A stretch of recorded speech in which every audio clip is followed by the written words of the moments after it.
here is our host, Dan Wei. Hello and welcome to World Insight, live from Beijing. We begin our show in London, where Boris Johnson has been declared Britain's next Prime Minister. He got the job through a Conservative Party vote. Mr. Johnson takes over from Theresa May, who resigned after failing to get her Brexit deal through Parliament.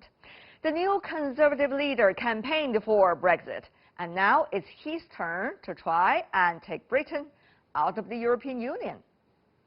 That Boris Johnson is elected as the leader of the Conservative and Unionist Party. Boris Johnson defeated Foreign Secretary Jeremy Hunt overwhelmingly in a vote of Conservative members. He will officially take office as Prime Minister Theresa May steps down on Wednesday. And we know the mantra of the campaign that has just gone by. In case you've forgotten it, you probably have. It is deliver Brexit, unite the country and defeat Jeremy Corbyn. Mr. Johnson started his career as a journalist and was fired from his first job for making up a quote. He reported on the European Union from Brussels and was caught exaggerating and in some cases simply inventing stories. After moving into politics, Boris Johnson became London mayor by winning over voters who didn't ordinarily vote for the Conservatives. During his time as mayor, London hosted the Olympics and the city started a popular bicycle hire scheme, though both had been signed off before he took office. He is hugely intelligent, enormously charismatic, quite offbeat. He breaks the rules. He does the kind of things that people don't expect politicians, or certainly didn't in the old days, to do. He speaks what's on his mind. Mr. Johnson's biggest task as Prime Minister will be to take his country out of the EU. Failure to deliver Brexit could add its name to the list of Conservative leaders who've been brought down by party divisions over Europe.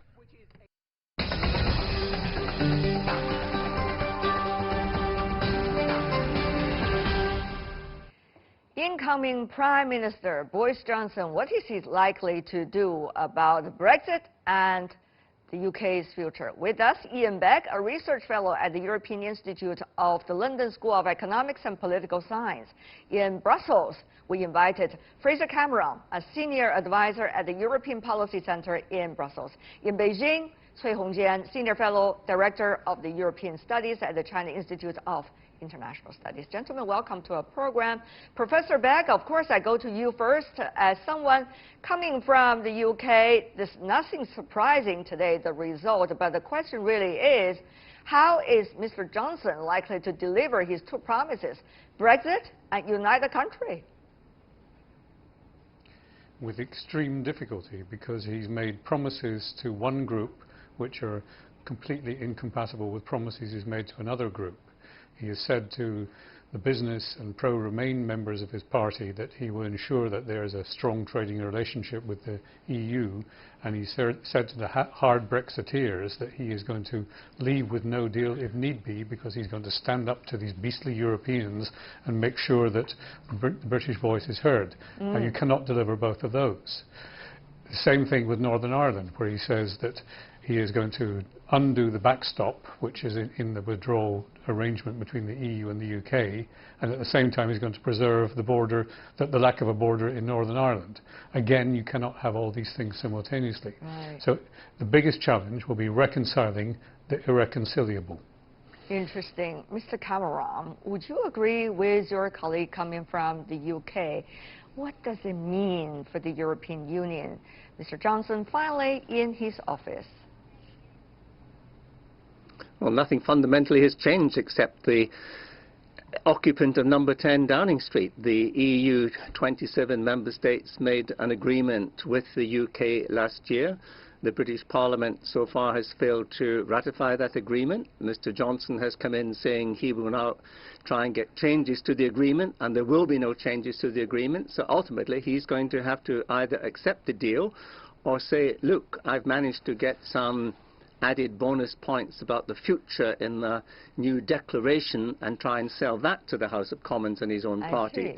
But fundamentally, nothing really has changed. But you know, it's October the 31st, that's what he said.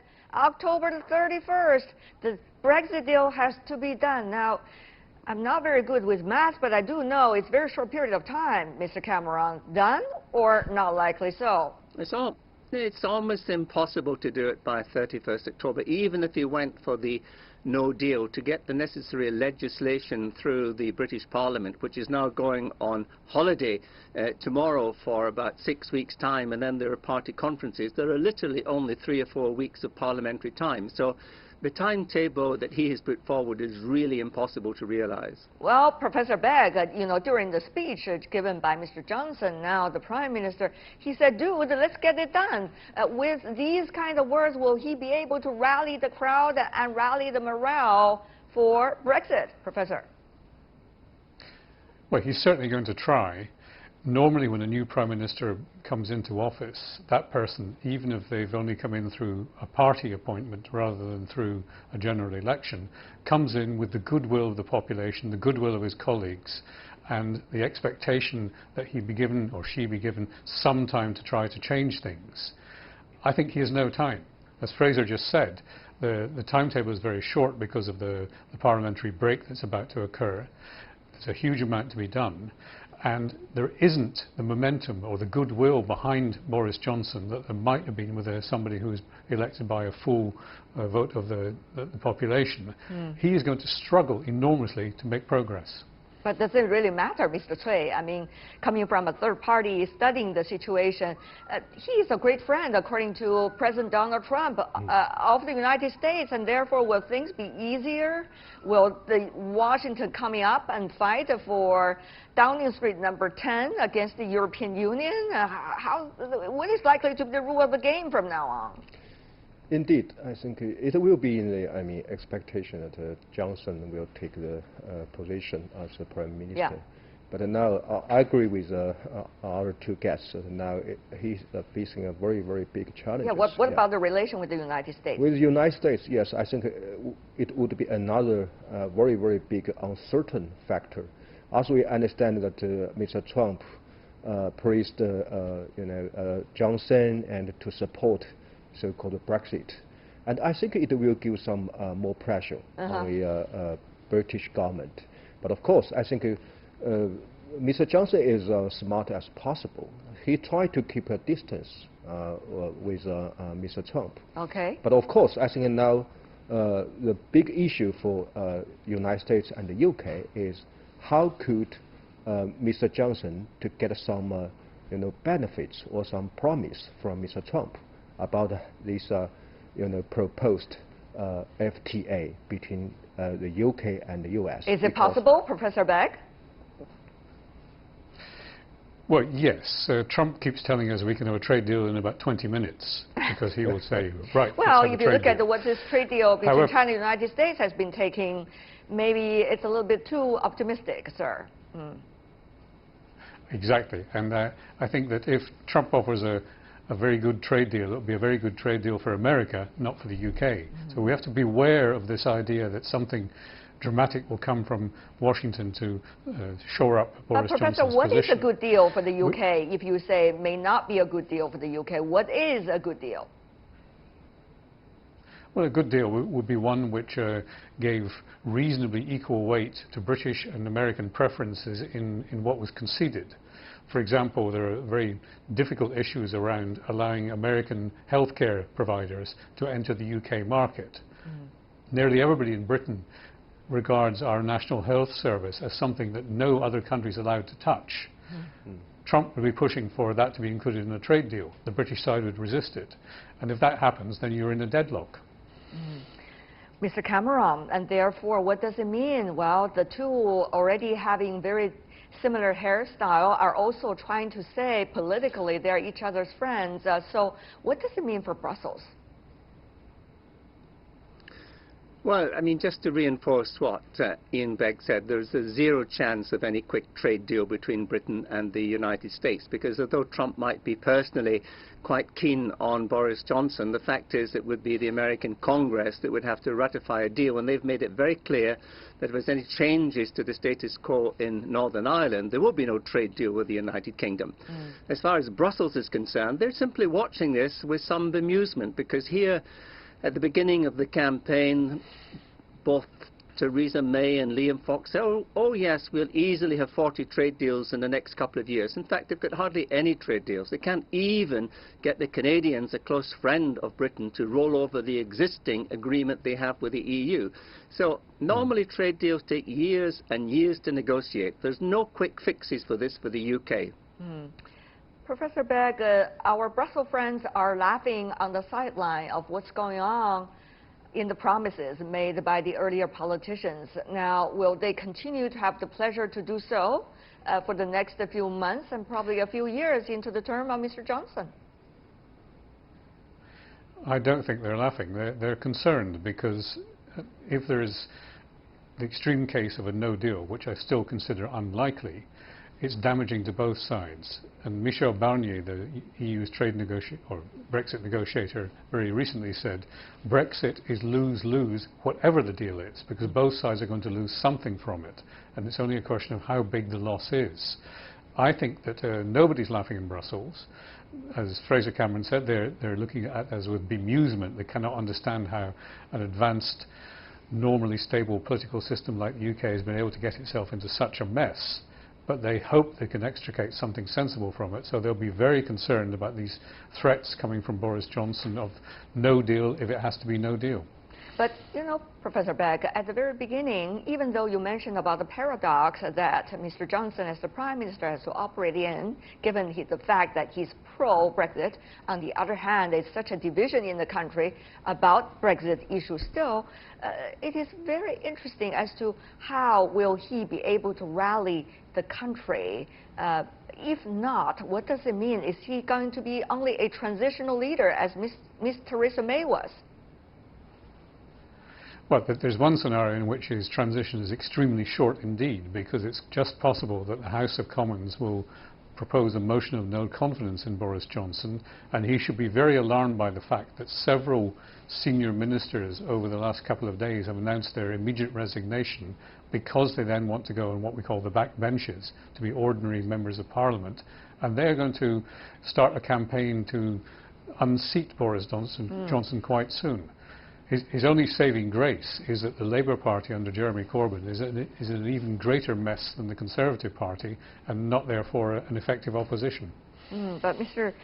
Cui, when you are listening to this, do you think Mr. Johnson, with years of political experience and personality shining, getting all the attention and drama in the public media, even though he was a member of the media team earlier, decades ago, when he was just starting his professional career, will be able to fade away, or actually this is going to be the way of UK politics from now on? I think now we need to understand what happened now in a British society, and especially... So what's your understanding? I understand is now maybe the UK, the British people and the Conservative Party, they need a kind of a very special or specific politician to be a leader, because we can find out a similarity between you know, the British politics and also now American politics. Just like what happened, I understand that some people comparing, you know, Johnson with Mr. Trump. Even they are different, right. But on the appearance, especially on the feeling from average people, from you know, the parties, I think they are same, because they need something. They need some new people. Yeah. They are different from Theresa May, from Mr. Cameron. Yes, but style is one thing, Mr. Cameron. This Cameron, of course, is coming from the European Policy Center. But whether he or she can get things done is another issue. And now, once elected into the office, it's not the style that really counts, but also what you do really count. So will Mr. Johnson be a transitional figure, or likely to be one that's likely to define the way of UK politics? I personally think Johnson is totally unfit to hold this office, and nearly everybody who has worked with Johnson... But he is in the office, sir. May I remind you about that fact, whether you like it or not, sir? Yeah, but you just asked me if he can be there for some time, and I don't think he can, because he's not a man for detail. He's not a man who has proved himself in any high office. He was a total disaster when he was Foreign Secretary. And as Professor Begg said, he has many, many enemies, even within his own party. So the chances of him surviving just 6 months in office are no more than 50-50. Now, Professor Begg, whether he will remain in the office also has a lot to do with what kind of administration he's likely to establish. Now, we understand there are certain names being mentioned during the campaign, but what do you think will capable people likely to work with him? As we know, when the politics are really running high, people are trying to make their choices whether they work for one administration or not at all. Well, I think he's going to recruit reasonably high-quality ministers for the most significant ministries in the government. But Boris's trick when he was the mayor of London was that he appointed very high-caliber officials behind the scenes. And the person who's been suggested as his future chief of staff is somebody who is very highly regarded. And that's the sort of person that can make the difference between a successful Johnson administration and a complete failure, if he listens to them. But as Fraser Cameron said to you, Boris Johnson is somebody notoriously incapable of concentrating on the detail, and a Prime Minister is somebody who has to understand detail, who has to be on top of very complex and diverse dossiers at the same time. And if he shows the kind of cavalier attitude he's shown in previous roles, where he doesn't know about this, he doesn't know about that, and makes up his response without thinking it through, that is disastrous for a Prime Minister. It's not something a Prime Minister can get away with. Professor Begg, though you might want to look at other examples around the world now. I don't want to mention specific names, but there are politicians like that existing in our world. It's very interesting what you have just said. Having said that, though, let me move on to another important question. That is, what's likely to be the international approach by the Johnson administration? If you think about the UK, it's still a member of the United Nations Permanent Five. It is going to play an important role still on international multilateral mechanisms like the WTO, like the World Bank, like the IMF, and some of the others. So, Professor Begg, what's likely, from your perspective, the role of the UK on international policies that are important, including what's going on right now with Iran? Well, I think that in the first instance, we should recognize that Boris Johnson at core is somebody who's in favor of a liberal international trading order of the multilateral institutions. And it's really only around Brexit that he departs from the mainstream of political tradition in the UK. He is not right-wing in the conventional sense, even though many of us tend to associate pro-Brexit as being pro-right-wing. I think he's more a liberal social reformer, and he would want to be internationalist in his approach. So I would say that in that instance, it's the British civil service which will have the dominant role in deciding UK international policy, with one exception, and that's Trump. Brexit has brought Trump close to Boris Johnson, and he will want to ensure that he has a strong relationship with Trump as someone who he thinks can provide good deals for Britain in the future. That is the unknown bit of this story. Mr. Cameron, of course, I'm sure Brussels have already studied Mr. Johnson very closely over the years.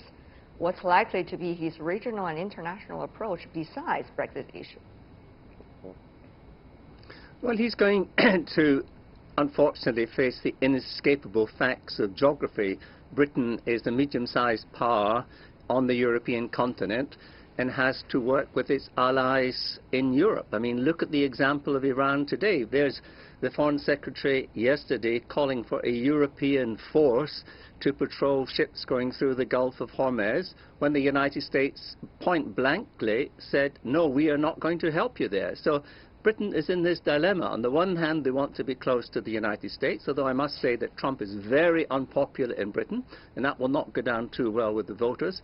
On the other hand, the inescapable fact is that Britain needs European allies to deal with most of the problems it faces.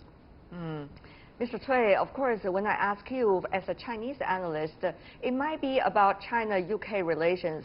It's still early, I understand that, when an administration comes into being, and China policy may not be the priority, particularly for the UK right now. But if you think about that, there were the so-called golden years, even though it didn't last long during the last Cameron administration. So what do you make of the potential, given UK's choices or number of choices for the near future?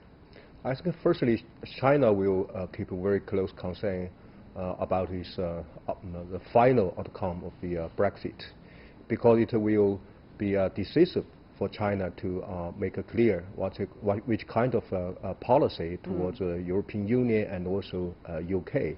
But of course, I think China also takes the importance of this consistency of the called the golden era, and proposed by President Xi and also the Prime Minister Cameron.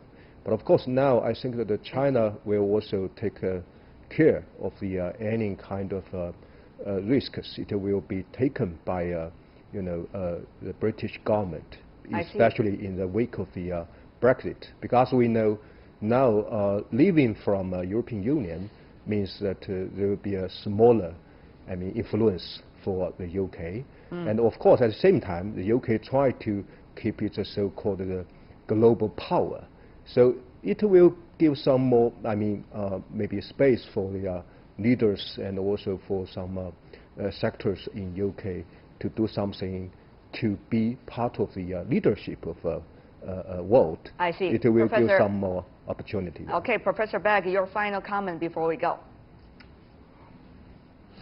Well, you may remember a few years ago there was somebody who was a US vice presidential candidate called Dan Quayle who tried to compare himself to JFK. And Lloyd Benson, his opponent, said, gave the political insult, "Senator, I knew Jack Kennedy, you know Jack Kennedy." Boris Johnson likes to compare himself with Churchill. And I think the answer to that is, Boris, you know Winston Churchill. Well, shall I say it's quite amusing when you are wrapping up the discussion with this quote. And as final thought as well, for now, I want to thank the three of you, gentlemen, for helping us understand better about what to come. Cui Hongjian, Ian Begg, Fraser Cameron, really appreciate it. Thank you, gentlemen.